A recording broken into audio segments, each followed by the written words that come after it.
Hello and welcome to Through the Looking Window, brought to you by Open Reflection, where narrative ends, reflection begins, and the path forward becomes a little clearer.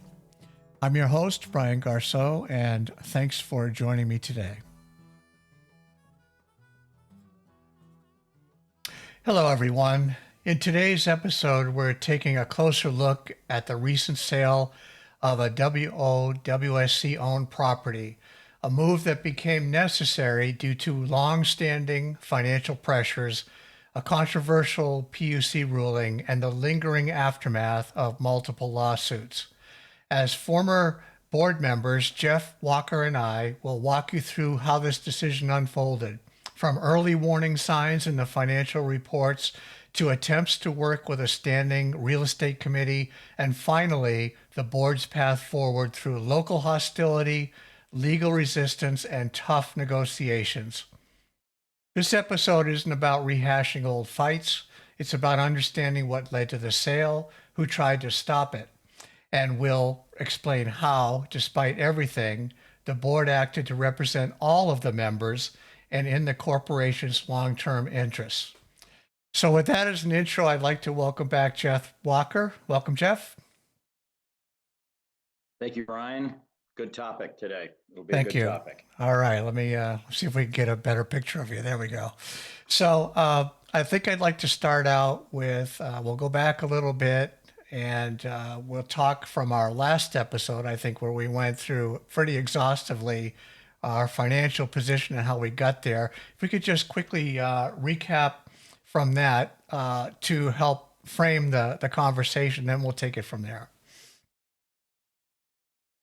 Well, thank you very much. I think that's a good starting point. When this all started for me, Brian, was on December 13th when the PUC ruled on the initial framework of the rate order. It was a memo that came down from then Commissioner Lori Kobos, and kind of identified new rate structures and revenue streams that the Windermere Oaks Water Supply, WOWSC, was going to be implementing. This was a very drastic revenue hit, rate reduction. In some aspects, 60% of our revenue stream was going to be cut due to this rate order. This was a combination of not only a rate cut, but more importantly, as we talked about in previous podcasts, the refunds that were given. I mean, my bill went from $150 to $50, even less than that. I mean, it was significant. At the time, I was sitting on the board going, "Oh my God, what do we do?" And there was several suggestions from people in the community, including Miss Patty Flunker, at a board meeting, and you can look at probably a video of that, right? Where she ranted and raved, "Oh, you're going to have to sell real estate. Go figure it out." There was another person within the PUC, Merritt Lander, who I had, discussed this new rate order pretty extensively, said, "Well, you've got some real estate holdings. Looks like you might have to sell in order to hold yourself viable for the year until you're able to do a rate increase." Right. Because we were restricted from touching any of the rates for well over a 12-month period. Mm-hmm. So I started down the venture as a very forward-thinking, what I felt was a very forward-thinking board member in January of 2024. Reached out to Heritage Title, a very well-known title company here in Austin. They had done extensive work around where the property where I live, was very familiar with the airport property, was very familiar with all the easements and such. Mm-hmm. Asked them to do what is known as a pre-buy title search. It was free of charge, didn't cost the corporation anything. So that happened in January, where I gave them the I think the land ID number as they're defined in Burnett County, and on their merry way. Yeah, to to look at selling this property. Now, we had no idea what this property was going to be worth. Yeah, it was within the airport. Might have been, worth, up, hundreds of thousands of dollars, millions of dollars. Nobody knew at the time. Right. I did know one thing. It didn't have an updated survey, which we contacted the old survey company and got the survey updated with some very critical needs, including, not including the lift station that was stationed in the northwest corner, Mm-hmm. as well as define the easement boundaries of the property. That would be our utility easements needed to service one of the main sewer lines that's on the north side of this property. Mm-hmm. Well, when push came to shove, when I started looking at this, I did notice one of the biggest problems with the 6 acres was going to be access. We just, especially for airport property, there was just no really viable access to this 6 acres. It had property in front of it, which was for sale or could have been developed. There was no access to the south except a 10-foot access easement.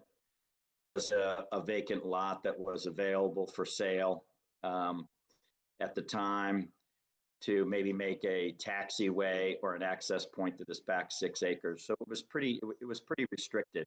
Mm-hmm.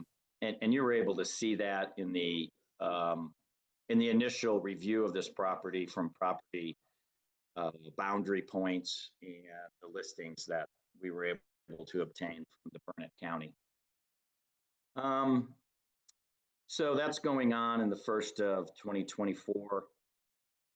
I get contacted by a gentleman in the airport, the late Wes Perkins, Right. that he was approached by a group of investors interested in buying the 6 acres.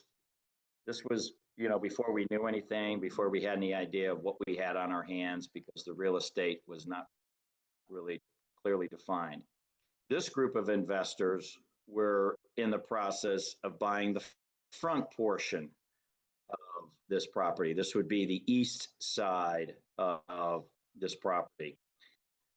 Their property that they were in negotiation to buy had access to the Spicewood Airport Piper taxiway, Right. which was obviously a huge advantage to them for accessing the 6 acres for planes and implementing taxiways and such. Mm-hmm. So I was contacted by the late Wes Perkins. He made me aware that somebody was interested in talking about it. Didn't know who they were. Didn't know what. I don't know if it was just talking points or such.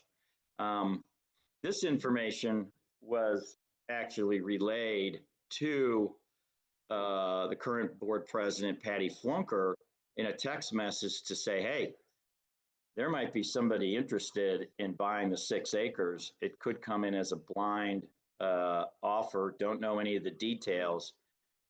We may want to talk about it.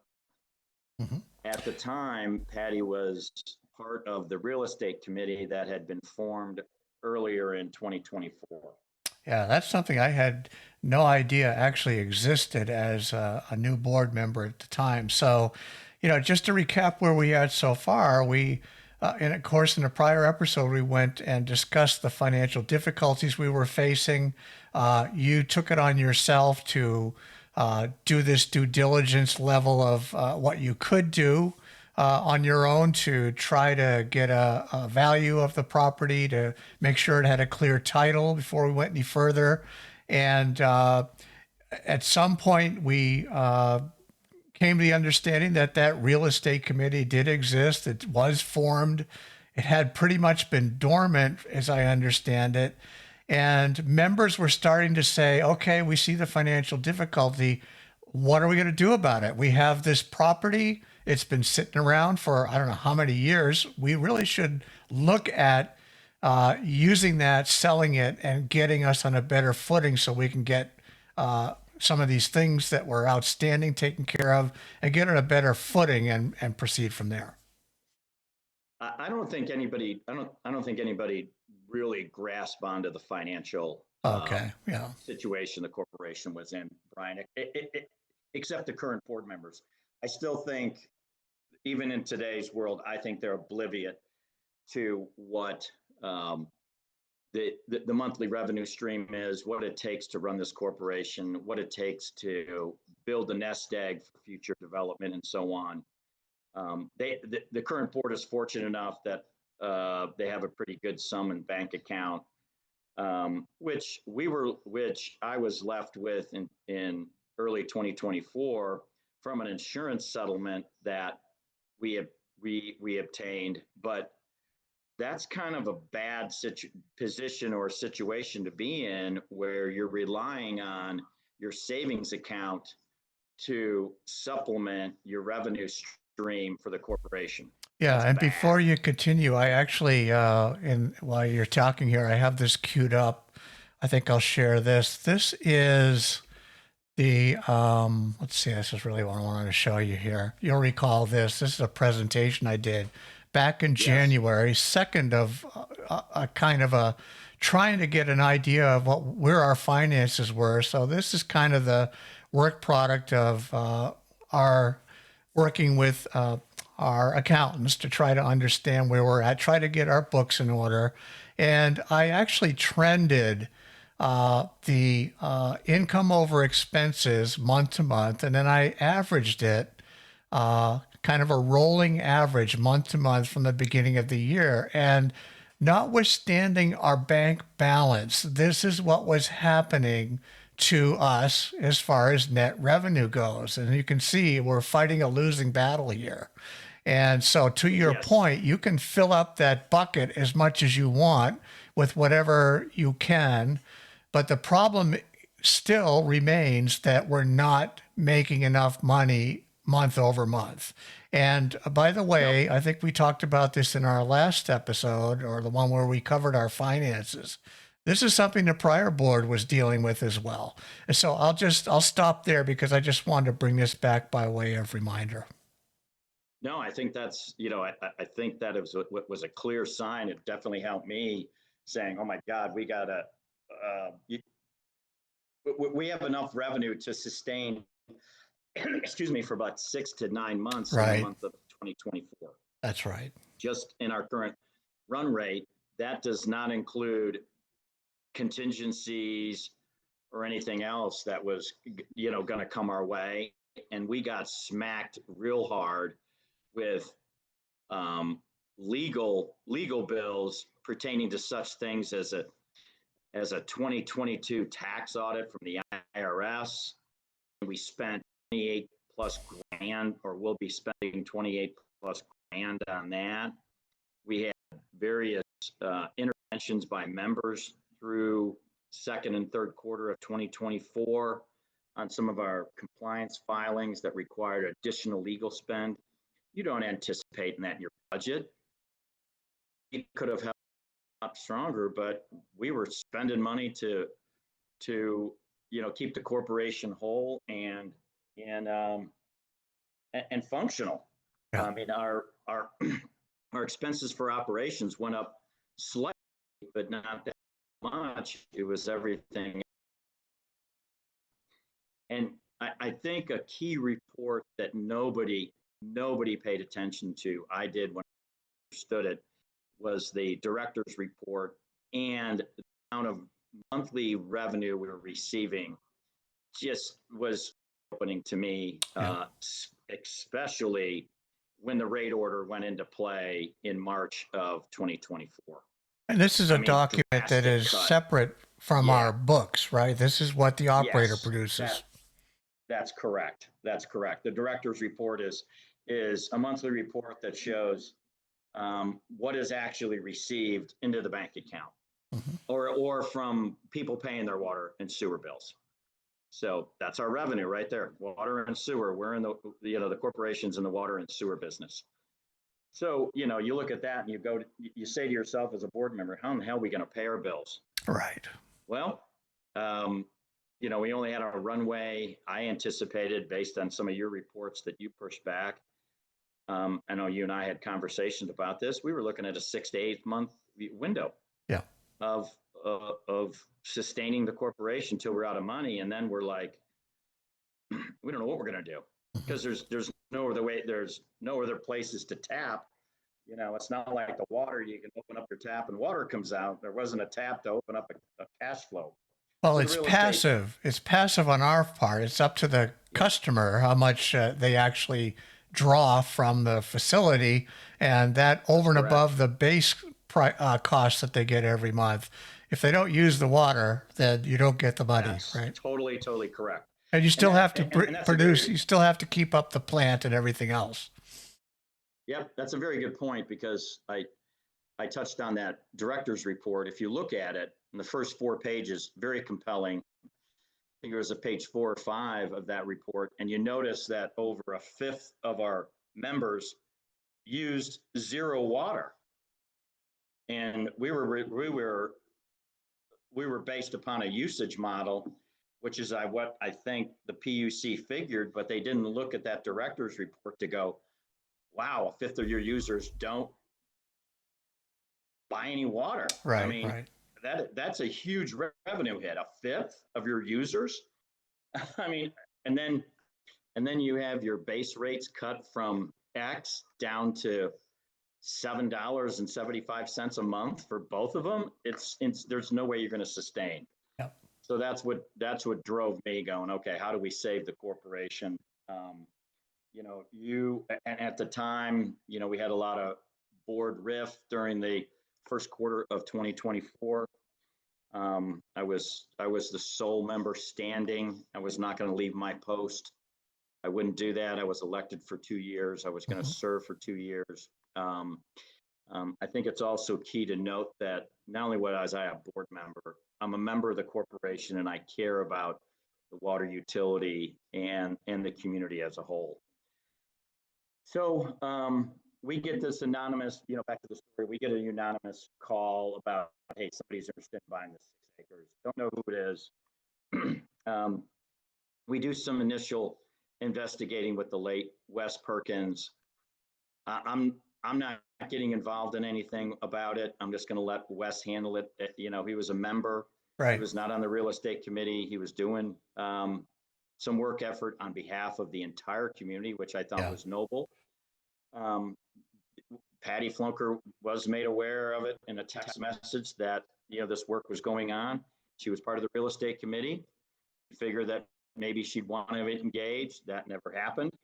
And then things started heating up in April of 2024, as far as this party was starting to get even more interested. I was getting more dialogue from Wes Perkins.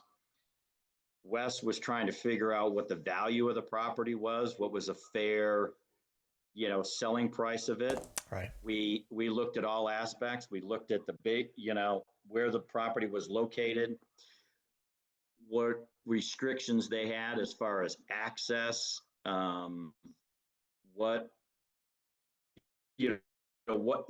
was a good market value for this property. We're not real estate experts. Wes took it upon himself to run some comps that were in the local area, not only of vacant land, but houses that were being sold, try to put a model together. I know at one point I put him in touch with a real estate appraiser that used to live in the community, who I spoke with at one point, and asked him if he wanted to participate in this appraisal of it. He basically just walked away so quickly. He was like, hell no, I'm not getting involved with that. Trying to assess a value of what that property was. But Wes, trudged on. I I had thought that Wes and this individual had spoken.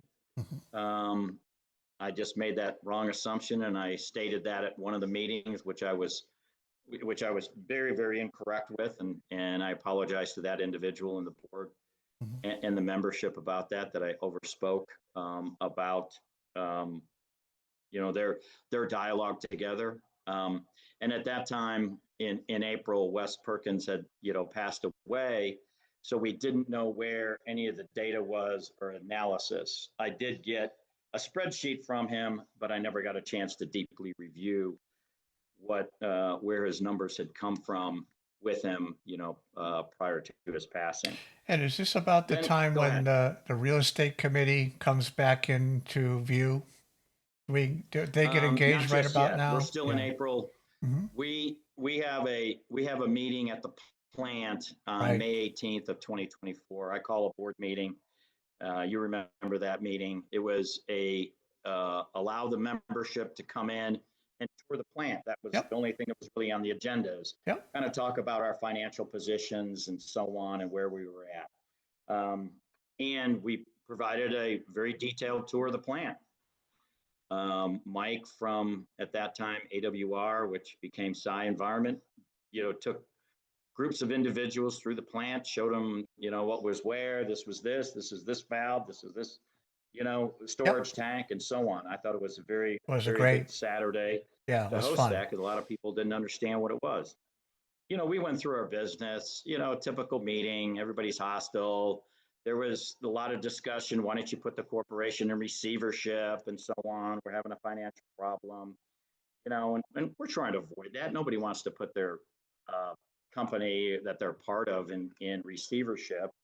I sent an email to one of the to Merritt Lander at the end of the day, stating that, hey, I gotta, we need some help here, because we only got a 6-month revenue. I shouldn't say revenue, holdings in the bank account to sustain, which would have put us to October of 2024. I said, we're just not generating enough revenue in this, and it's primarily because of the rate order that came through 2 months earlier. Hmm. I think that, going back to that, I can't harp on it enough. The PUC screwed us. They they're that those rates that they established, along with the refunds, if we didn't have a savings account from that insurance settlement back in 2023, we would have been bankrupt. There would have been Yeah. no doubt about it. And that would have been all the PUC's fault. There is just simply no way in heck you can sustain on $7.80 in base rates. Mhm. You can't do it. Look around Central Texas. There is nobody who has that over rate. Right. So, the real estate sale, was a good option. So at the May 18th meeting, this gentleman shows up, never met him. I noticed that he's there, and he pulls me aside, said, I'd like to talk about, I have something to talk about me interested in buying your real estate. So I'm like, okay, on our agenda item was new business. Mhm. And this gentleman, his name was, I finally got a chance to speak with him. His name was Frank Davis. Very well respected out here in the Hill Country. Runs a lot of peach farms out in Fredericksburg, Yep. and such, and is part of the audience. Well, at the same time, we have people within the audience violating the gentleman's personal space, which I Really. thought was so obnoxious and so egregious, Well, that let's this be gentleman clear. was Here's what snapping happened, right? photos of what That was in his folder and his exactly. contract, and Yeah. I just thought that was really bad. And I saw it, I sensed it. But anyways, Frank comes, to the podium, stands up in front of the audience, said, explains who he is, Mhm. and says that he is in the process of buying the property to the east of our 6 acres, which is pretty strategic because that holds his access points to the back 6 acres, goes through who he is, and says that he would like to make an offer to the membership of buying this land. You know, he probably is, he probably did his due diligence. He might have done some initial preliminary work on it, but I don't know. We had the pre-buy title search. I did share that pre-buy title search information with with Wes Perkins. Did Wes ever send it down to him? Don't know. Yep, just don't know if that ever happened. So Frank came, with what we thought was a, pretty compelling offer of over $1 million. Now it was a blind offer. I didn't know what he was going to talk about. I did not know if he was going to talk about, hey, we're interested in buying. We get into your realm. How do we participate in this process? And that was all at the May 18th meeting.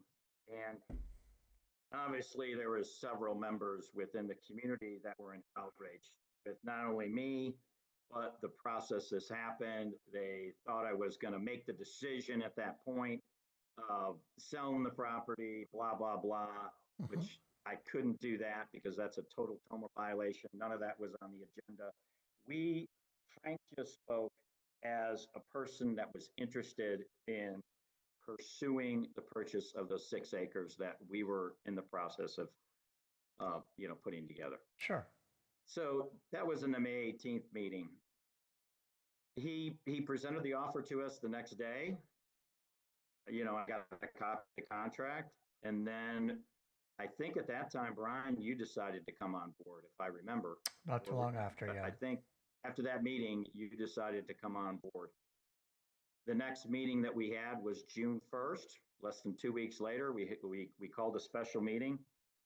You had come on board, and the meeting was focused on consideration of this $1 million offer for 6 acres that had been presented to us.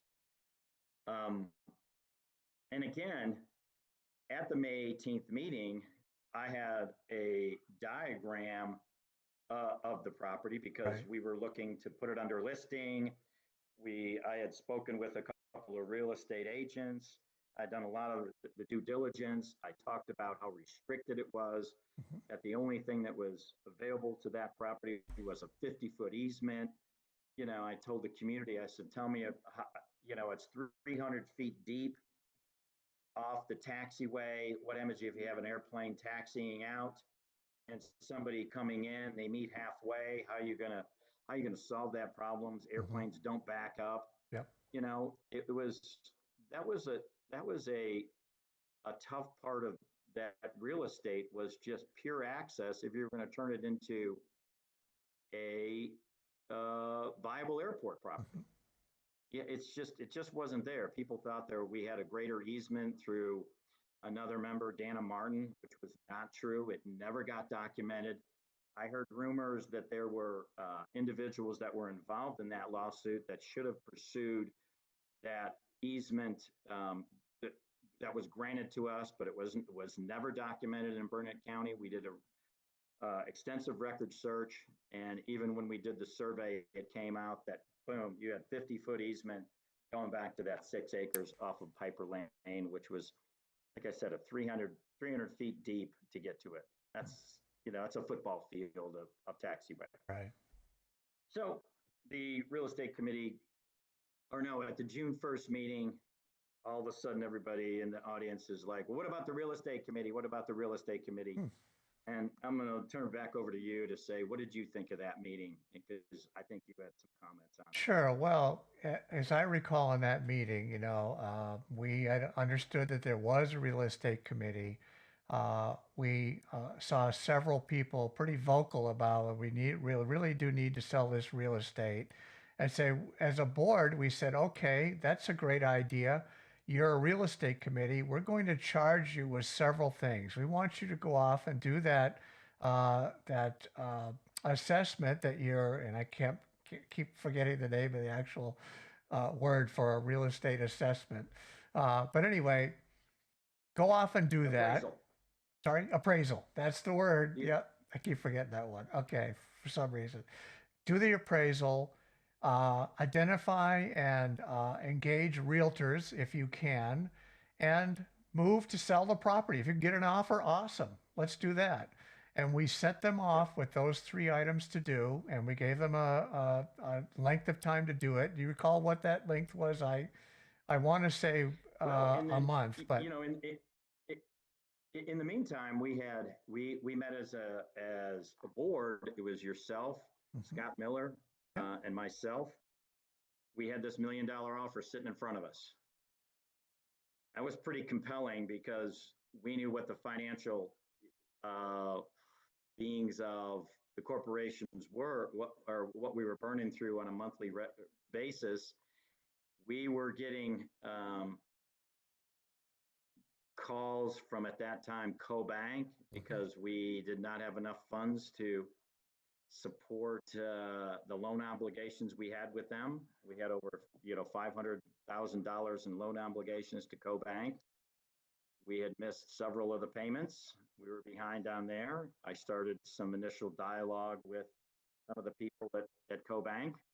That was actually documented in one of the meetings because I was challenged by Miss Josie Fuller that I didn't know what the heck I was talking about with dealing with CoBank, but it turned out to be yes, they were already engaged. They knew that we were interested in selling the land, that they had first rights, and so on. So at the June 1st meeting, we met as a board, if you remember, and we mhm, kind of went back and forth. We take it, we heard from the community, we took their information in, we went off into executive session into the weeds, and we came back and said, we understand, that you're as surprised as I was about the offer. mhm. And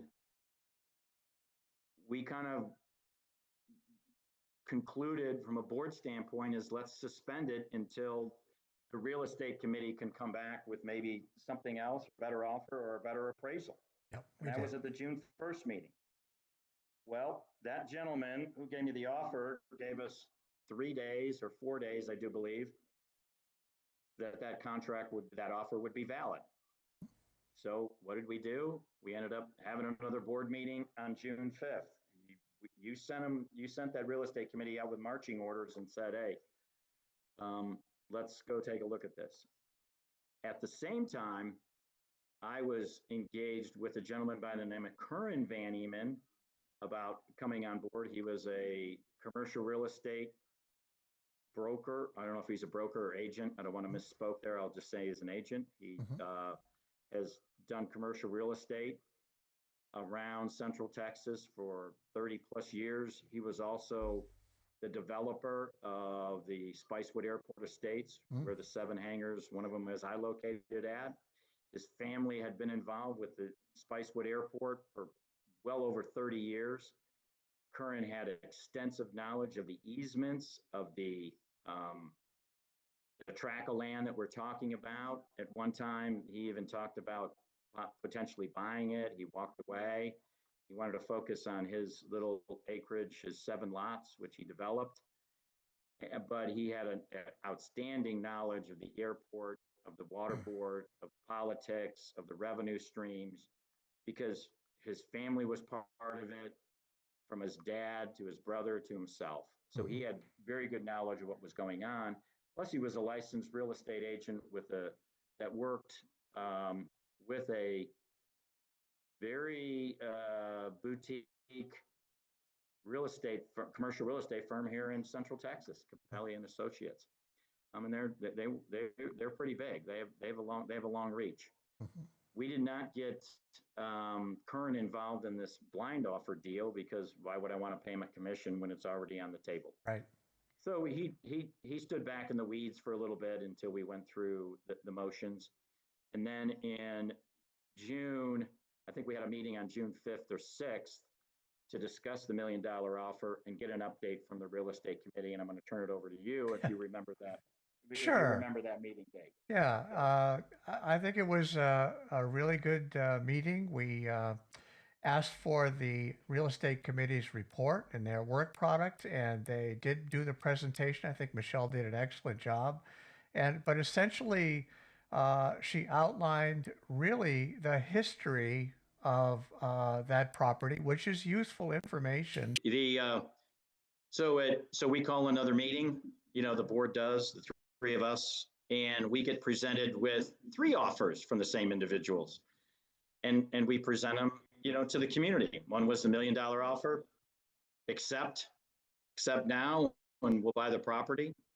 By the way, between June 1st and June 5th, I did go back to them and tried to get a little more money on their offer. They refused and said, no, we think it's worth this. Mhm. Here's the challenges. The first thing they brought up was the access, problem that they had, even though they were in the process of buying the frontage property to the east of us, which would have given them tremendous access. But they these guys were not stupid. They knew that they had the kind of a full hand there with that with the access part, because they own the east side of the Right, right. property next to our 6 acres. So they were pretty savvy, and they held on their $1 million. But then they came back with 3 additional offers because they wanted to close on the deal.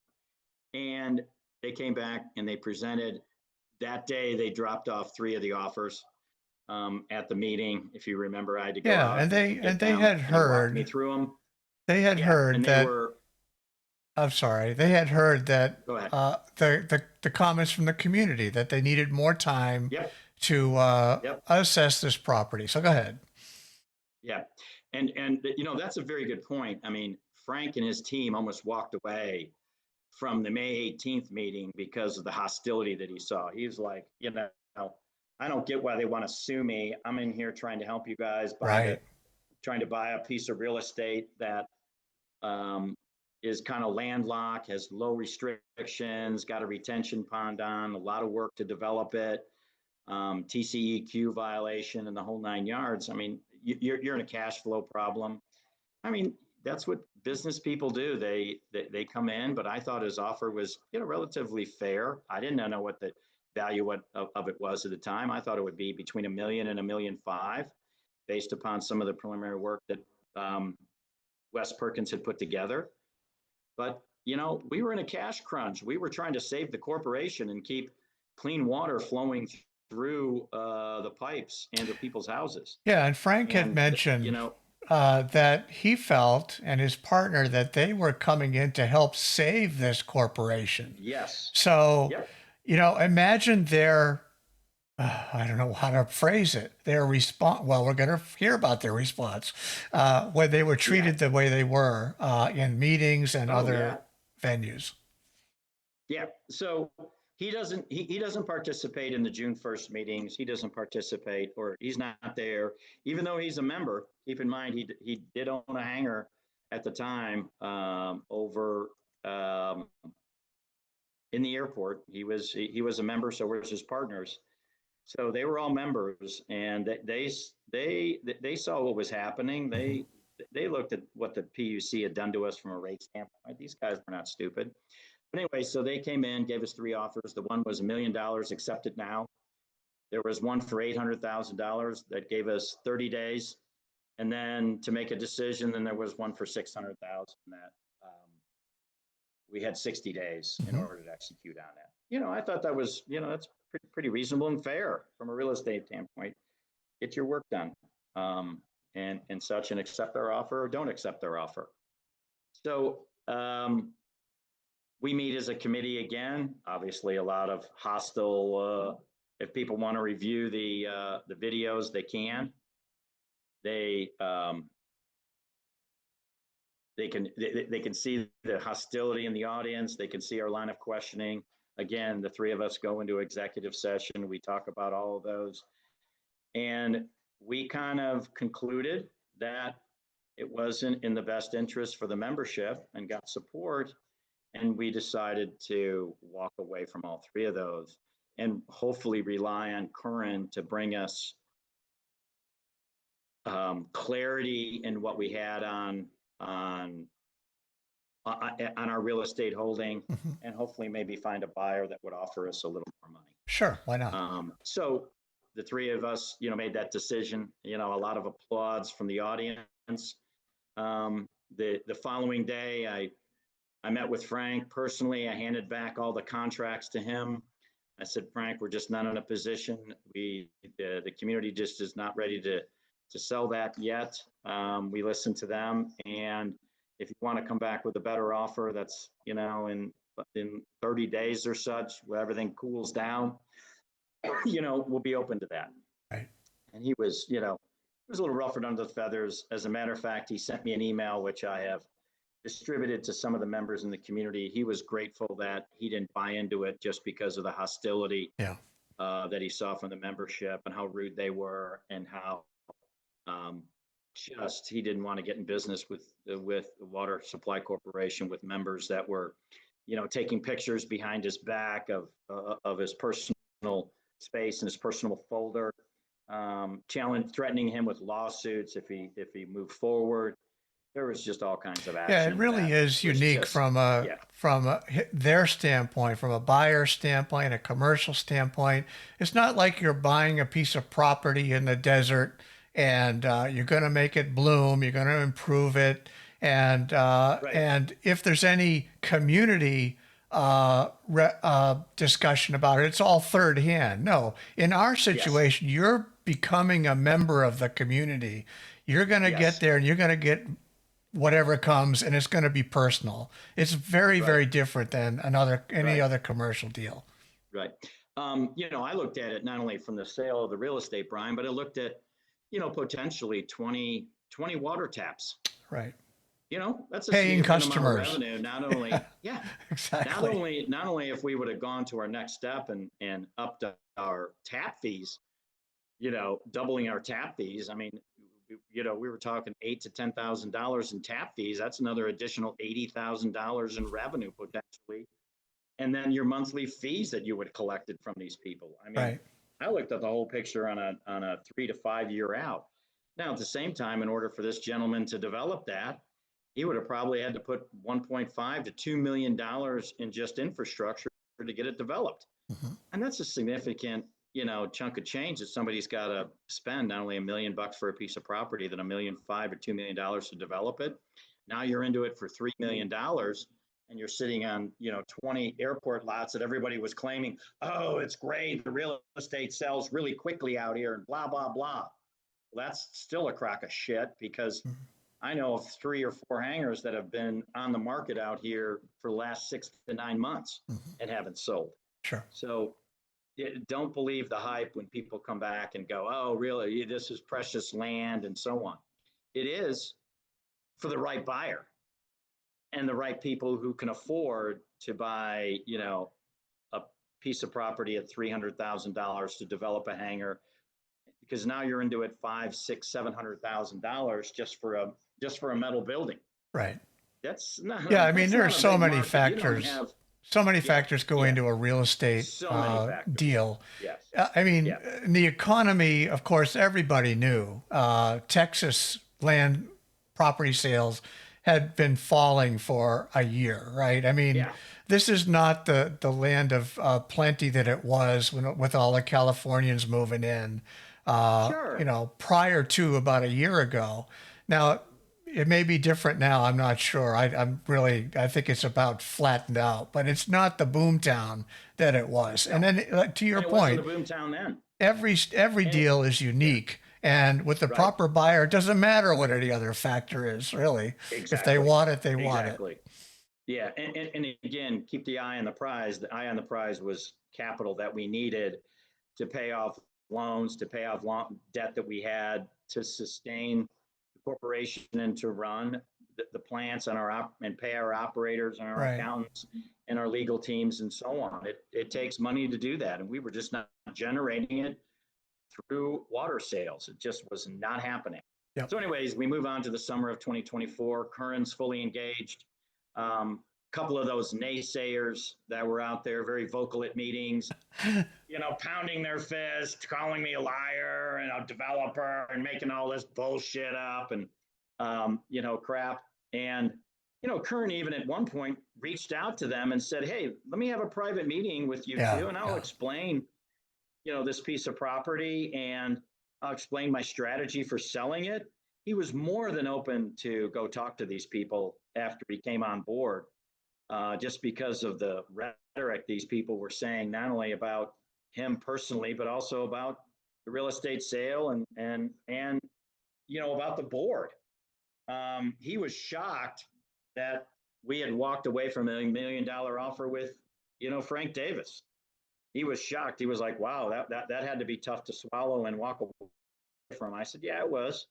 It was, but we're hoping and praying that you'll be able to, bring us more than what the $1 million was. Right. But none of these people took Curran on his offer to meet with him personally, which was really sad. These people hemmed, howled, and bitched about the land sale and who we brought in, but none of them wanted to engage with the person, have a sit down, conversation or dialogue about what his strategy was and what he saw.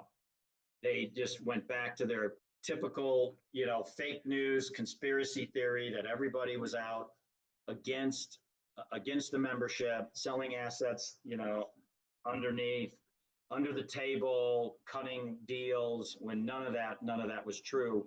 And none of them wanted to go validate that, which Right. was, in my opinion, really sad. But, Curran Van Eman, trudged on. He was like, he wasn't going to put up with it. His focus was, I'm going to sell this. I'm responsible for selling this 6 acres. I'm going to get the best price.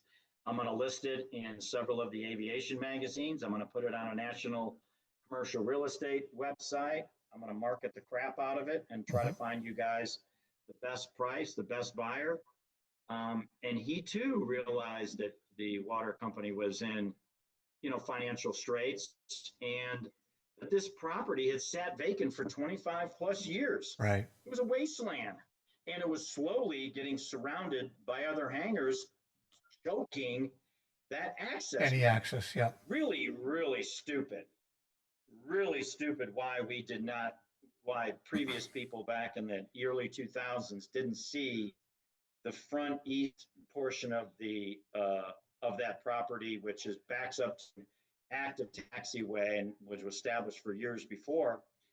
And if you carve that piece of real estate out and you're left with this back piece, my God, that was like so logical when I looked at it and go, man, somebody screwed up on that. Yeah, And would have taken a why did we carve holistic that out?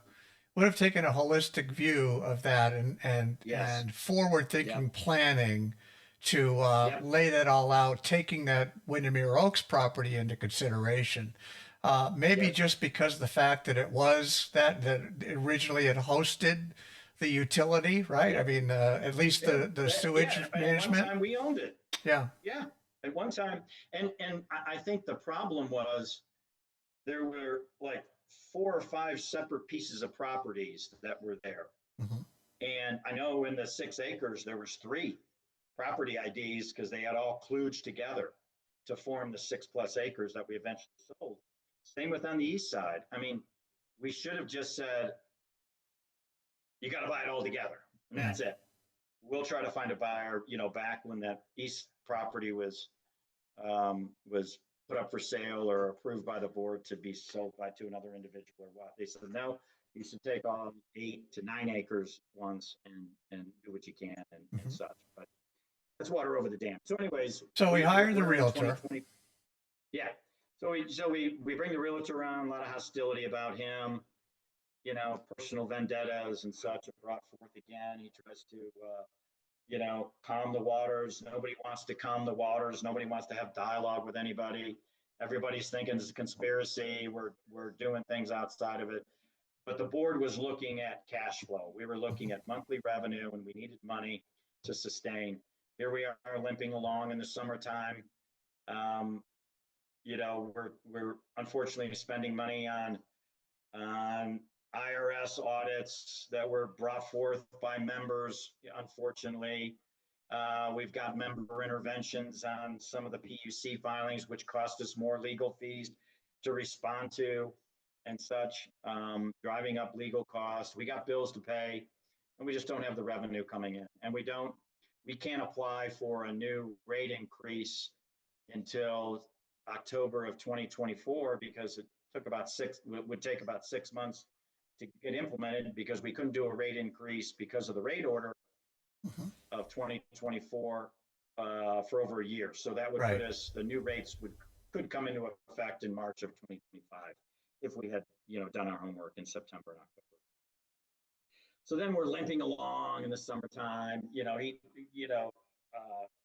Curran's getting a bunch of leads, crazy offers. Like we had one offer for like $50,000, blind offer coming in from the internet. Yeah, we'll take it off your hands for 50,000. Yeah, Yeah. we didn't even consider those things. We got one for like 300,000, another blind offer, which we didn't even consider. He was working it hard, advertising on the airplane sites, on the aircraft sites and such. And we get this notice in September that PUC is tired of the way that the corporation's being run. They think we haven't complied with any of our compliance filings. Now, keep in mind, we have no money to do it all. The membership isn't stepping up to help us with, such things. We've got a whole compliance filing we're supposed to be doing. We're missing deadlines. Yeah, because, we got focus on other things. We're trying to do the best we can. We're trying to move through things. There's 3 of us on the board. We're trying to deal with cash flow. No excuses. I'm not giving excuses. There were just a lot on our plates. We could have used some help from membership. And then the PUC decides to say, hey, you guys need some help. We're going to put a temporary manager in there. And we're gonna petition the commission to authorize us to put a temporary. We go through that exercise late September and October. In late October, we have this big hearing down at the PUC commission. Myself and other board members speak at it. And the sole focus of my presentation was to say, hey, commission, we just don't have the revenue. Look at our monthly revenue. We're losing $10,000 to $15,000 a month. You can comment on this, Brian. You presented your reports because you finally got the financials in order in August and such, and start to see trends, being consistent that we were losing $10,000 to $12,000. And just like my memo to Merritt Lander, who was on PUC staff on May 18th, said, hey, we got 6 months to sustain. And that put us into October. And we were slowly running out of money over the summertime. And sure enough, in October, we didn't have enough money to pay our bills. We were fortunate enough to have an operator that was willing to limp along with us during the months of November and December until they finally were paid over $120,000 that we were in arrears to them on. We were 40, and gaining in arrears to our legal team, our accounting team. It was all because monthly revenue wasn't there. Yeah. And we got a holy grail. Curran presented us with an offer in the 1st of November. This was after the PUC hearing. This was during the time where the PUC commission was determining were they going to put us under temporary manager, were they not? So the board was still acting as an independent agent. We got an offer from an independent group. Very, very strong. It came in at 1.25 million. It did have some hair on it, as we all like to talk about that. Whenever you have a deal, it had a 60-day contingency. That means the contract wasn't fully executable yet for 60 days. So it wouldn't come into full play until January 7th. That was their due diligence period to look at the property, check the TECQ, work on development plans, and see if he wanted to spend, the $3 million that he would need to develop this property.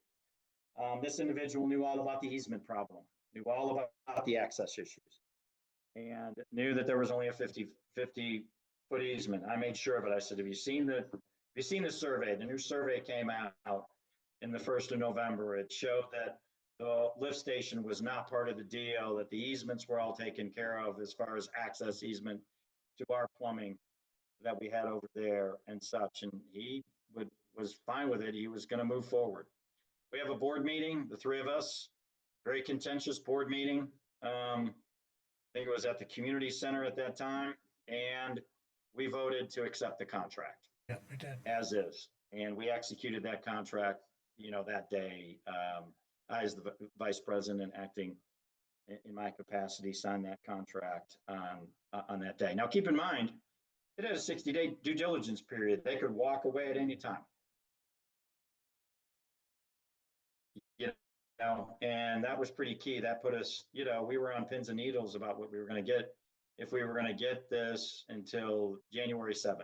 Mm-hmm. Pretty contentious. People were up in arms, more next door conspiracy theory. Walker's in bed with these people, blah, blah, blah. So let's stop there, explore that just a little bit, Jeff. None of that was true. I didn't even know who the buyer was, ever met him, and so on. Sure. Folks, it's understandable, I guess, if they don't have all of the information to be up in arms. And of course, with a real estate deal, it's not something you do necessarily out in the open, the negotiations. And that's why the TOMA allows for boards to go into executive session and have those discussions. Now, we did just that. We came out of that meeting and we voted on it because there wasn't much to discuss. We'd already covered all of the details up until then, except for those things that are confidential, the names of the buyers, the amount of the offer, etc. All things that we cannot divulge out in the open. I mean, it would ruin the negotiation. It would make the buyer very upset, understandably, etc. And also, we were operating under the advisement of our legal counsel. Yep. It's also, that's a very good point about the confidentiality. It not only was legal told us that, but it was actually written in the contract. Sure. That you sign. You can't divulge any of it during the due diligence period. You have that in a normal real estate house transaction. Yep. It's a lot less. It's usually 5 to 7 days, but you have that. You can't divulge anything. The contract is still in limbo.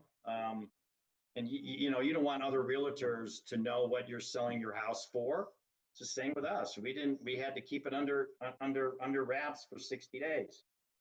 It was tough. It was tough to have to do that. Tough to have to face the membership. The membership was looking for transparency. Oh yeah, they have so much transparency. It's ridiculous.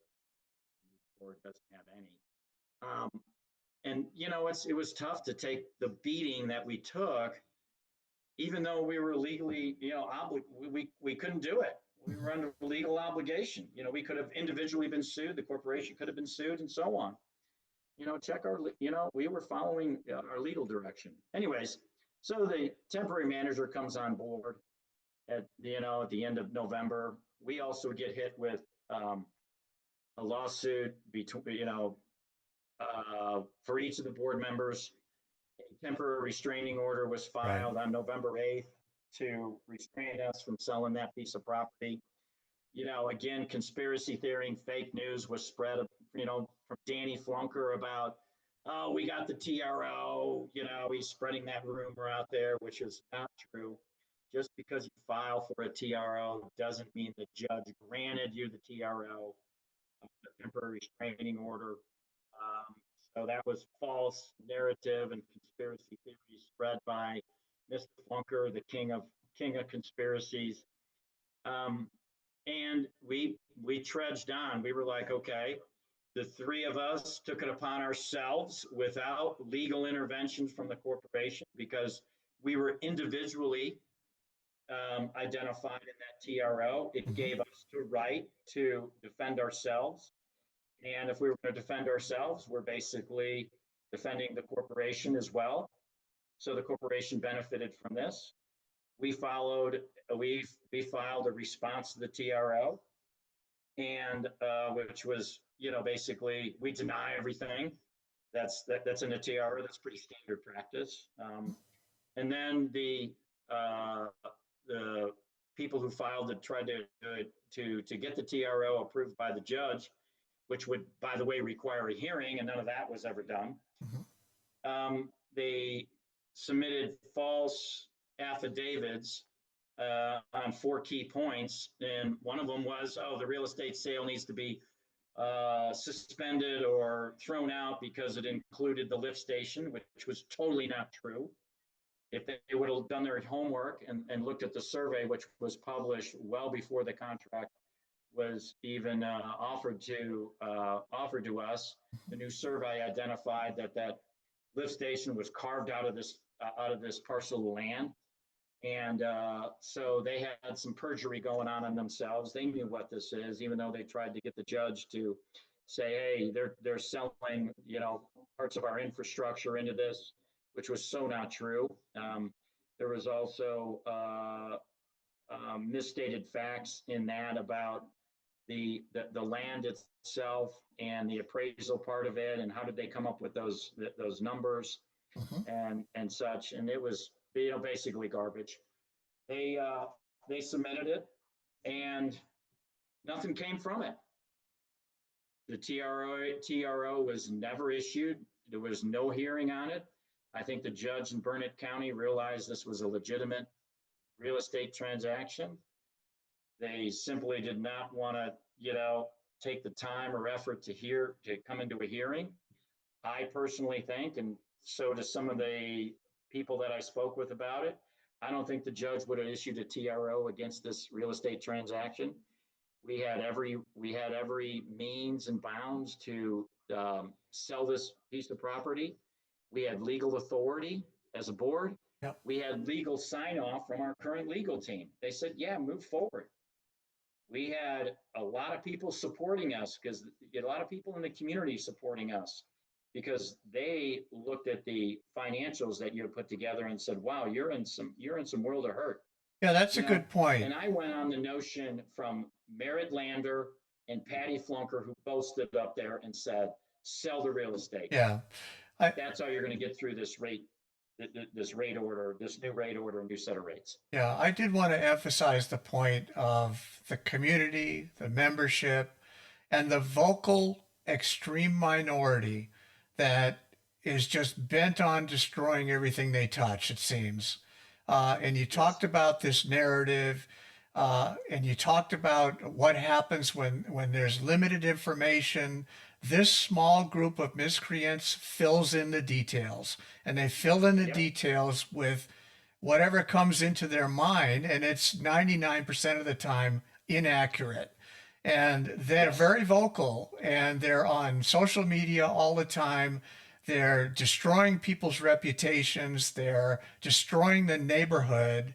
They're destroying home values, I believe. I'm not certain about that, but it must have an impact if you're looking to move into community and you do your due diligence, your personal due diligence, determine the value of that property and what might impact that. So, but the problem is they're just a tiny minority. And so as a board, they're vocal, they're right in your face, nobody else is, but that's because they're reasonable adult human beings that would never even consider behaving in that manner.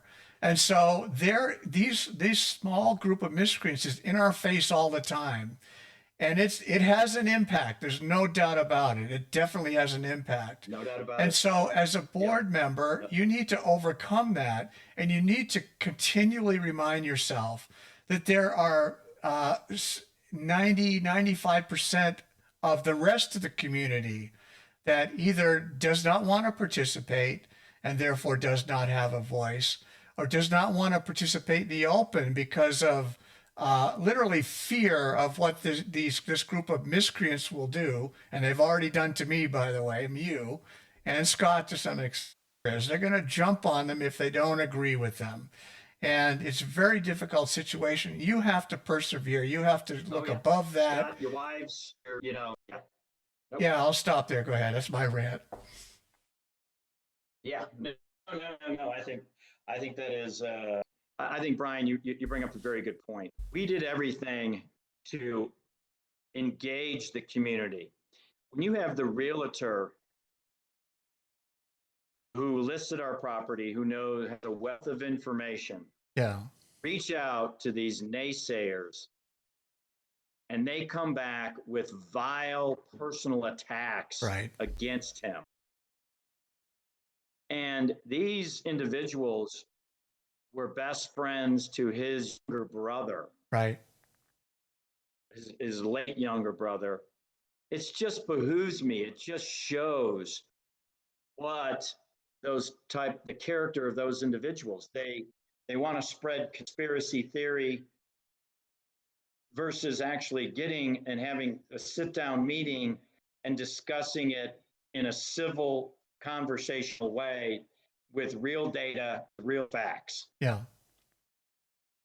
And they just didn't want to. They came up with such garbage, and it makes you even more focused on the path ahead of you to say, hey, we're doing the right thing. Yeah. At some point, we you as a have board, to. we're looking at the big picture. You have to, as a board member, say, okay, I've heard you. More of the same is not helpful. And so if what happens is it appears to folks in the meeting like we're shutting down conversation or we're not listening. But the fact is we've heard the same thing over and over again.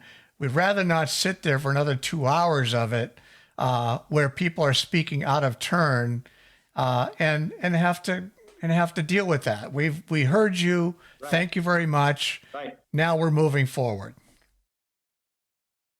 And on top of that, not accepting the data that we're presenting. We were not making business decisions, pulling shit out of our ass. Yeah. We were like looking at the financials. Like I talked about, we owed, by the time the final bill was paid in February of 2025, we owed our operator over $120,000. Yeah. We were 4 months in the arrears. This is for an operator.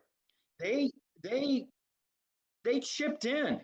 They continued to process our water for us, run our plants, do our service calls for nothing during those months, betting that they knew about this real estate sale, betting that we were going to come out of this on the back end and they would get paid.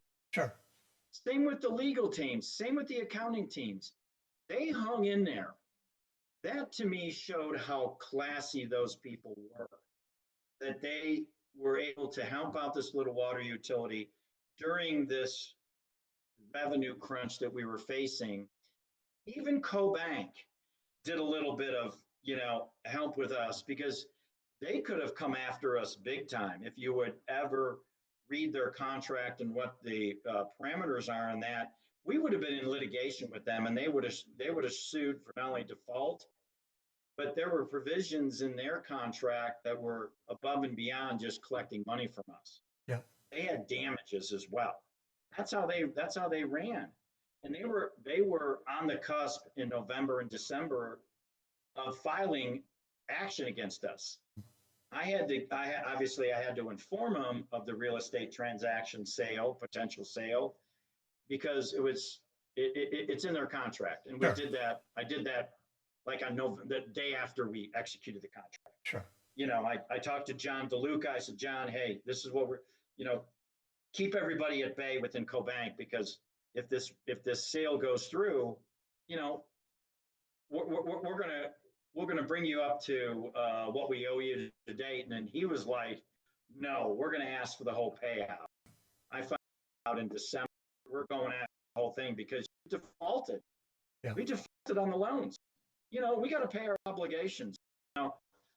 Naysayers in the community who don't want to pay their bills, that's their own personal thing. But I'm not going to do that as part of my corporation. Sure. If I have a bill to pay and I don't have the money, I'm going to call them up and say, how do I get an extension? But I'm not going to go and default on anything and try to say, oh, well, we really don't owe you the money. That was approved by another board. We don't owe you that. Kind of crap. You step up to the plate, you do what's honest, you do what's fair.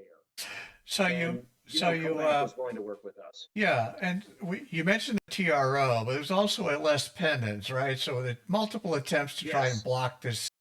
multiple attempts, and all of them failed. I don't think Patty Flunker could win, with her legal knowledge in a Burnett County court. She may win in the kangaroo court of the PUC, Right. which, in my opinion, after going through one of those hearings and listen to their garbage that they spew or add, it's a kangaroo court. But she couldn't win. And then in obviously in the tense months or the 60 days that we were waiting for the due diligence period, January 7th comes around. And I want to spend some time on that day. When I woke up about 12:30 in the morning on January 8th, just waiting for social media to explode. We want to see details of the contract.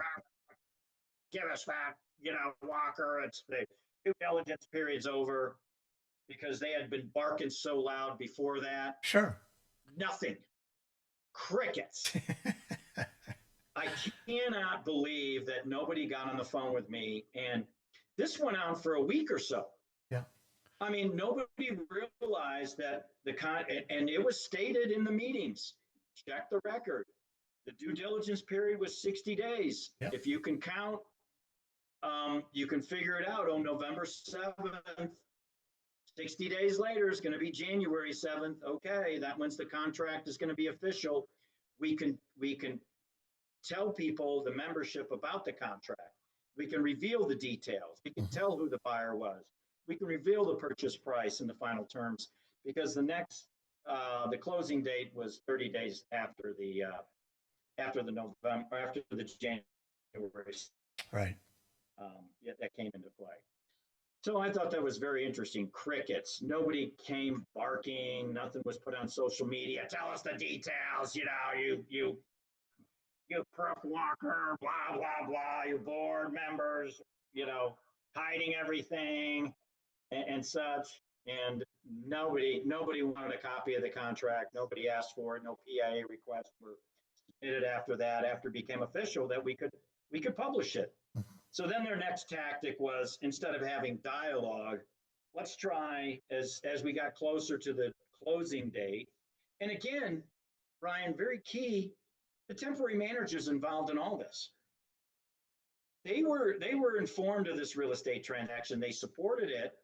They were even on a call with Curran Van Eman, and I wish I would have recorded it. There is Robert Sheets and Lanita Bates on the call with them saying, we're going to get this real estate transaction completed and we're going to support it, blah, blah, blah. The next board meeting, she does a 180, turn of events and says, well, we really don't support it because of the small group of people within the community who did not support it. Yeah. But they sure loved it when they got the check. That was for sure. They sure loved it when the closing date came out and we were able to pay debt down. But before that date, before the closing happened, again, the membership tried to do what is known as a les pendens. That was to try to put a stop on the property, not so much the property sale, but to put a red tag on the land itself and saying, hey, it's going to be an illegal dispute. We cannot sell that land until the legal dispute is satisfied. And again, they were using such tactic as the TRO was filed, it hadn't been ruled on. Well, hell, that was 60 days ago. Why was that TRO not put in front of a judge? And I was ready to go. I was ready to go to that hearing. I was going to go full tilt on the judge and say, here's where we're at. We did it legally. There was no TOMA violation. We were in financial dire. We had approval from the board. And you can't stop us from doing that, Judge. The judge would have thrown it out, guaranteed. There are no way that judge would have signed a TRO based upon their recommendations, and that's why they didn't touch it. And then the les pendens comes out to try to say, oh, we have legal action against the property, because that's how pretty much les pendens works. If there is legal action on the property itself, we can suspend all kinds of sales. Well, then the buyer's attorney got wind of this, obviously, because it was tied to the property sale, and our realtor was made note of it. He got involved and sent a scathing letter to these 5 individuals that are within the community. and said, hey, if you don't withdraw that list pendants, based upon bullshit information and bullshit cause, I'm going to come after you and personally sue each of you for millions of dollars. Mhm. Within 16 hours, Brian, 16 hours, that response letter went to them around 4 or 5 o'clock. I want to say it was on a Wednesday. By Thursday morning, there was a letter filed in Burnett County pulling that les pendants. That tells me that those people didn't have a leg to stand on. What they were trying to do was interrupt, cause chaos, and since they were not part of the or wanted to get engaged in the real estate sale and save the corporation, they were going to do whatever it took to bring it down. Yeah. Well, that didn't happen. And a week later, just because of, I think we finally closed on it, and 10 or 15, 14 days later, just because of paperwork involved in doing that type of transaction and getting the les pendants taken care of and so on, we closed on it, and we received a check for over $1.15 million into the bank account. Mm-hmm. Obviously, there was a commission that was paid, Sure. and a bunch of outstanding things that happened in a closing statement. Yeah. And what was immediately paid? Over $700,000 in debt that we were carrying on our balance sheet, Mm-hmm. leaving us over $400,000 in the bank account. Wow, pretty good when we didn't have a pot to piss in or a dime in our bank accounts on a monthly basis because of the PUC rate order that just killed our revenue stream. Yeah. And it's amazing that we were able to get through the year of 2024 like we did. Yeah. I'm so grateful to Sci Environment for hanging with us, even though we had not paid them. Right. Small little operator here in Central Texas, willing to carry us on $120,000 in back payments. That, I mean, the community should be grateful for them for what they did. Yeah. In fact, because they kept the plant running. Exactly. I was about to mention, I think they got it pretty. was nothing that I didn't want it. The board was not holding back funds. Yeah.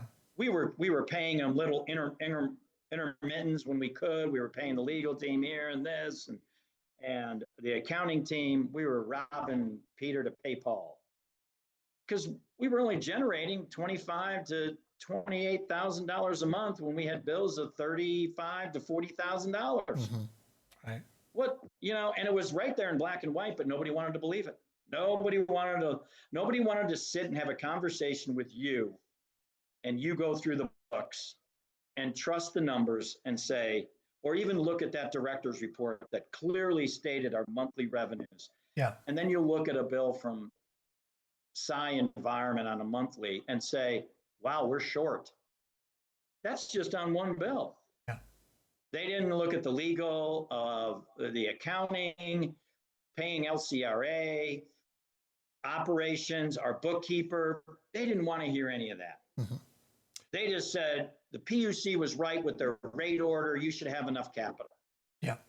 That's and when you mentioned the they in this case, right? So let's talk about it in terms of all members. The small group of miscreants most definitely did not, because of course in our meetings they are experts. They are financial experts until you put the financial information in front of them.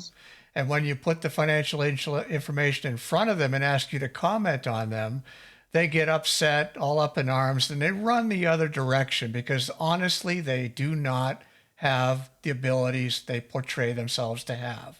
Now, then there's the rest of the membership, which are in the shadows. They just don't engage, except for one individual. And I did meet with one individual, but the topic of that conversation was not so much the content, the accuracy. I don't think we had trouble with that in that conversation. And by the way, this is a person who does have, I believe, have an idea in the background in finance. And the conversation was into how to report such that members can easily consume the data. So I just wanted to make that point. Literally, over the time I was a board member, I had a conversation one-on-one with one individual in the community An who individual. expressed an Yeah. interest and who I had what I consider an adult conversation with. Go ahead. I had many members within the airport community and in Windermere Oaks that I would engage with, Good. Glad to hear that it. supported us, that trusted us, that looked at the data and said, wow, you got, I don't want to be in your position. I don't know how you guys stayed in your positions, putting up with the rhetoric from that small group of people. They got it. They understood the challenges with that, with the property. How do you sell 6 acres when you only have a 50-foot easement? In an airport, that they understood that it could take the value down.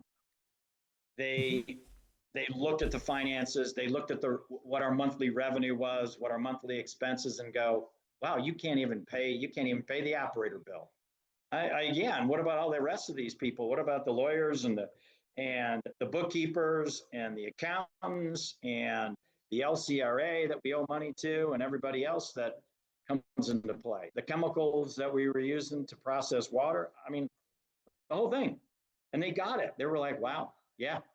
When you and these people could figure out when you cut your rates in 60%. Yeah. And I asked them what their bill was, and I did this throughout 2024. What was your bill in February, March of 2024? Well, it was $150. Rah, rah, rah. What was it now? Well, 50, 60. Well, dude, how do you think we were able? Do you think we cut costs by $90?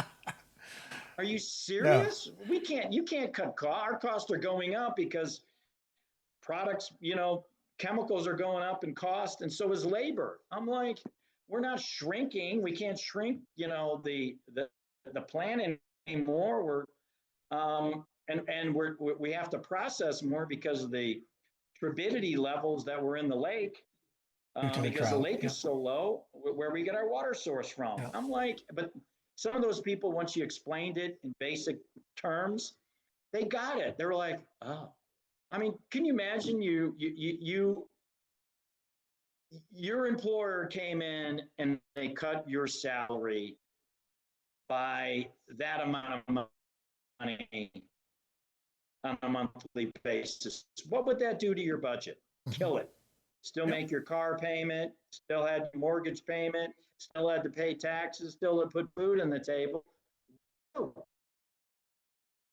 It's like Patty Flunker said, well, you better sell real estate. Mhm. Yeah. Here we sell real estate, and we got chastised for it. Yeah. And Yeah. here she So is now sitting on a pile of money, and can run the company from now the president of the board without having to worry about having sleepless night. Am I got enough money to pay the vendors? yeah. So that Yeah, and commitment wait to till the new PIA request comes out that I'm going to send out today going, where is all the transparency? Where is the right. engagement agreement for the new law firm? Where is the contract for Spicewood Utility? Where is the board minutes or the videos of the last 4 or 5 board meetings? Where is the financial statements? Where is, I want a copy of the checking and the checking account? Where is the checkbook? Where is all that crap? Right. Yeah, Right. wait So till that that comes into play here later this afternoon, because I haven't seen any of that transparency, but I know that they can sleep at night because we left them with over $400,000 yeah. in money in the bank. Right. Wow, So what a that windfall for them. that brings us to today, right? So of course we exercised our commitment to financial recovery. You made sure Yep, that certain bills were paid, and that I thank you for that. I think the membership thanks you for yep, that.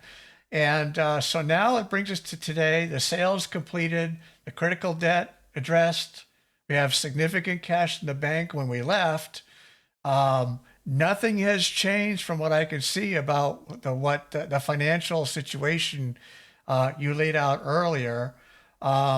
But I just did want to make the point that our decisions were business decisions made upon information that we had at the time, and that's what they were. That's all they were.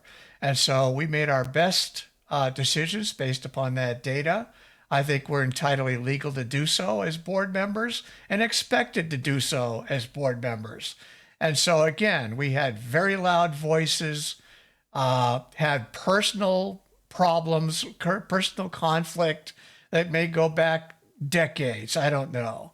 I didn't have those personal issues. I don't think you did either. I don't think Scott did. So, Nope. if anything, we were clear minded when we went into all this stuff and made those decisions. And so, we're now off the board. We left the current board with cash in the bank. We had talked earlier about the problem with that is it's nice to have that cash, but if you have not solved the systemic issues that delivered that problem to begin with, you eventually will end up with that problem again with no cash in the bank and no property to sell. And then what will you do? Yeah, no, So exactly. what are your thinking? What are your thoughts in conclusion here, Jeff, upon the way forward? You just mentioned a whole bunch of things that I've been seeing as well, right? Where we don't have that level of transparency that we were building toward. We wanted to do all those things, and Yeah. we did. We delivered financial reports on a monthly basis and put them on a website, made them available to everybody, and those stopped. That's just one example. But there are other things that we have put into place that have also stopped. And so it's a challenge, I understand, to do this job.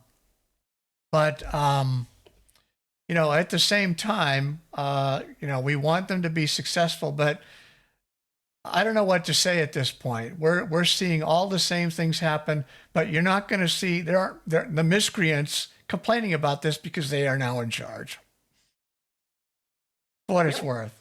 Yeah, and I'll support them. I mean, I support the people that come on the board, but I want to make sure that they're transparent, they're truthful, and they get done with this vendetta Yes, please. against old people, old transaction that took place years ago. Stupid to still be pursuing personal vendettas like what's happening with the lawsuit on the property. Personal vendetta because of the association that person has with another. Yes. How simple could that be solved, Ryan? It's a I'd love decision. to have a podcast about it, but It's a simple decision. It's a simple decision to say, we'll give you the 4 taps. Oh, that, yes. It's 4 taps, buddy. It's 4 taps. You give us $16,000 of buy-in fees or whatever the fee is. Give us that money. We'll support the CCN application and try to assist getting it through the PUC. Or we're going to be in a legal fight. We're going to spend money on legal. It's a pretty easy decision in my part. And what you do is you put stopgaps in there to never let that happen again. Right. That anytime that there's an expansion, it's just not a board vote, it's a community vote. Yeah. And they have all the details prior to it. And that's a really good point there, Jeff. That's where the failure took place in May of 2022. It was kind of, we were stunned, we were overtaken, and we were like, whoa, what's going on here? You're going to expand it and so on. And it was wrong. It was like the real estate maybe was, the real estate transaction that went into, that put us in a lawsuit. Maybe enough transparency with, I don't know. But you have to put processes in place to be more informative to the community. And you got to settle these matters because you don't know what's going to happen in the court, and it's going to go on and cost the membership money, Right. A lot of money, and the members aren't involved. They can't make that decision. You're relying on 5 individuals on 300 members. Not fair. And none of those members were elected. Yes, in fact, if the most vocal person, or at least the spokesperson, put it that way, is not a member, has no financial interest in this community Yes, and is doing very good their point. very best to take it all down, to burn it up. It's incredible. Yeah, and you know, and take individuals, which is really really sad, really really sad, because the the people that he is, accusing, accusations, trying to burn down, are good people. You're one of them. Thank you. Jay Lefevre was one of them. Yeah, Jay. You know, yeah. Anyways, All right. Well, I'm glad, Brian, you're seeing. I'm glad you're seeing. Excuse me. I'm glad you're seeing the same things I'm seeing. Where's the transparency? I looked on the website. I got no minutes. At least we were publishing the videos. And they were like, "Oh, those are minutes." I'm like, I after that, I'm like, who publishes minutes? That's their perspective. That's what they heard. I get why in today's world, communities, even the PUC, they don't have minutes of their meetings published. that's They true. have the video. Yep. They have a recording. And that's what we've tried to implement. We had a lot of those recordings. And, to rely on somebody taking accurate notes and only taking accurate notes on what they wanted to take, that's wrong. What about the other stuff that was being said that does not get recorded in minutes? That was relevant. Yeah. Yeah, no. Yeah. I don't see any of that on the website. I don't see any of this transparency. So, if you put this out there before the June 9th meeting, I'm going, and both barrels are coming. Mhm. Good. I'm glad you're saying that. I should be there as well. I'll record the session. I make those freely available. I do have technical issues now and then, like I'm having with this session here, but yeah, I mean, But Brian, you do that. You go over there. You set up your video equipment. You mhm, go through the motions. You do it. You take time afterwards to publish it. I do. You're doing it as a good member of the community. Yeah, that's all. And here these people are. They're complaining because you're on vacation one time when they have a board meeting, and they're like wondering where you're at. Well, Oh my every time God! I Take have some published, ownership, and maybe you need to. Yeah, every maybe time the I've board announced it, needs to have a designated individual that videotapes the sure. meetings instead of a volunteer just Yeah. doing it out of the kindness of his heart. Yeah, that would be better.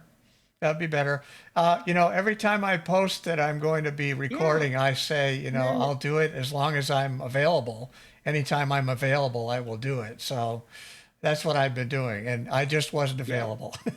What can you do? yes. Yeah. Yeah. And then you're not available, but boy, they come after you because where's Brian? Oh my God, he didn't videotape. See? Well, the Oh, individual he's that just, came after he's only selective. the individual that came after me on that, I did mention to that individual that they're there recording those sessions as well. And if they'd like to provide me the video, I would upload it to the same location that I provided for Windermere Oaks. In fact, I set up two different YouTube channels. One was the earlier one that I did it for me when I was Yeah. making those available. And then I moved them all to a separate Windermere Oaks Water Corporation YouTube channel that I set up, and I'm still trying to pass that on to some corporate member that would take ownership of that whole YouTube channel that's available to them. I wasn't successful getting someone on our team to do that, or actually it was Lori I was hoping would pick that up, being a persistent member of the corporation, if you will, or an employee. Yeah. But yeah, that's one thing I'd Just hope for that incredible. channel.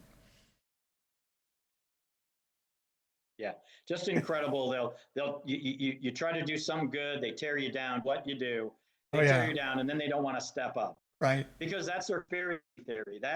That right there, when that statement was made, that why isn't Brian videotaping this? Well, it's not his job, and he's doing it out of the kindness of his heart, Yep. and he's on vacation. Yep. Yeah, it's not the kind of now thing I'm you want finding out to. that you checked with him. Yeah. It's not the kind of thing you want to So, announce on Nextdoor. Brian and Dina are leaving their house unattended, yeah, so yeah, come on over exactly. and camp out. Yeah. Good point. Yeah, good point. Yeah, I'm not going to be available at the next meeting Right. Oh, why? because I'll be Okay. on vacation. Yeah. All right, Anyways, Jeff. Let's wrap this up here. yeah. I hope the technical capabilities of this thing have worked. We'll see. I won't know until I try to render it. But again, thank you for your time. I hope we don't have to do this again. But I'm really bracing Well, I myself hope we for the do it result. again. I just hope it's a different topic, Oh, okay. you know? Yeah. Yeah. Yeah. All right. The Well, next topic I want to talk about is uh, this whole transparency thing. Oh my I think goodness. it's Yeah. I think it's worth 30 or 45 minutes. I think it could be a short video, but Okay. you know, you and I, and maybe get Scott on the phone as well. Scott can join us on this one and go, how did we get hammered about where's the checkbook? Where's the financials? Where's the balance sheet? And, you know, how come we don't have this? And, you know, that board has been seated for 2 months, 3 Yeah. months. Yeah. How many meetings have they had? They have a secretary. Yeah, they have a secretary. I don't see any minutes. I don't see any bank statements. I don't see the financials. So maybe I we don't start to see look. nothing. I Maybe don't we see start. anything about the lawsuit. I don't see anything about Yeah. the service engagement agreements. I mean, I mean, I don't know where the temporary manager was, but I do remember that I think we posted she passed out the U.S. water contract that Yeah. allowed everybody to look at and so on. I haven't seen any of those come through Yeah. for this new utility. I don't know Yeah, what the that's cost true. of it is. Where's the cost of our monthly service? Yeah, so maybe we start to look at Incredible, this current board a little more incredible critically. hypocrites. And Yeah. I mean, we have some actual experience here, so this will be interesting to Yes. Yeah. see what's going on. Transparency and hypocrites could be the next title of the next one. Okay, well, we'll work So, on that. thank you, Brian. All right, Jeff, as thank always. you. Time for the outro. No talkie. See ya. Thanks again. Got it.